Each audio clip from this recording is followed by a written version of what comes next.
नमस्कार. जय रविदास, जय भीम, जय संविधान. अ ब क ड वर्गीकरण विरोधात आपला राष्ट्रीय चर्मकार महासंघाच्या वतीने येत्या 30 तारखेला मुंबई येथे महामोर्चाचे आयोजन करण्यात आलेलं आहे.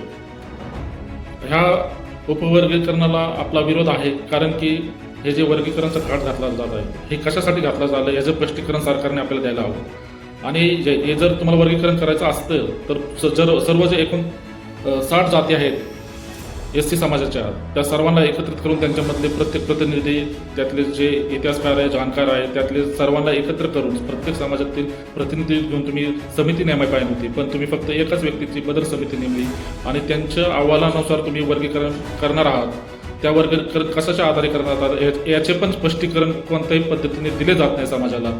आणि हे खूप मोठं घातक आहे समाजाच्या हिताचं, कारण की आमच्या समाजाला काय मिळणार आहे, तुम्ही काय देणार आहात याचं स्पष्टीकरण आणि कशाच्या आधारे देणार आहे कोणतेही स्पष्टीकरण नाही. जर तुम्ही लोकसंख्येच्या आधारे, समाजाच्या संख्येच्या आधारे देणार असेल तर जातीनिय जे जनगणना आहे ती झालेली नाही.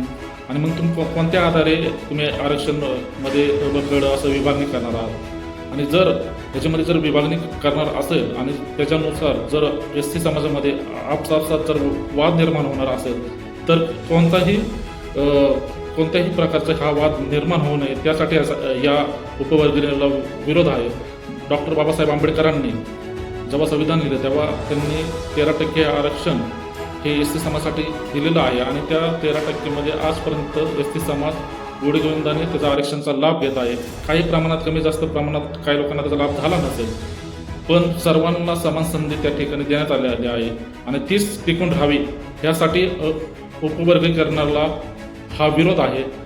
महाराष्ट्रातील पूर्ण चर्मकार समाज हा अ ब क ड या वर्गीकरणाच्या विरोधात आहे आणि याच्यासाठीच हे वर्गीकरण थांबवावं. आणि जोपर्यंत थांबवलं जाणार नाही तर अशा प्रकारचं आंदोलन सुरूच राहणार आहे.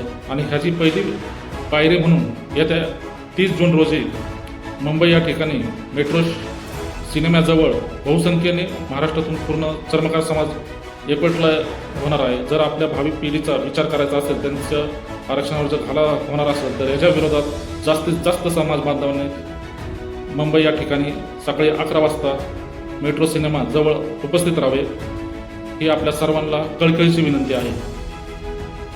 जय भीम, जय रविदास.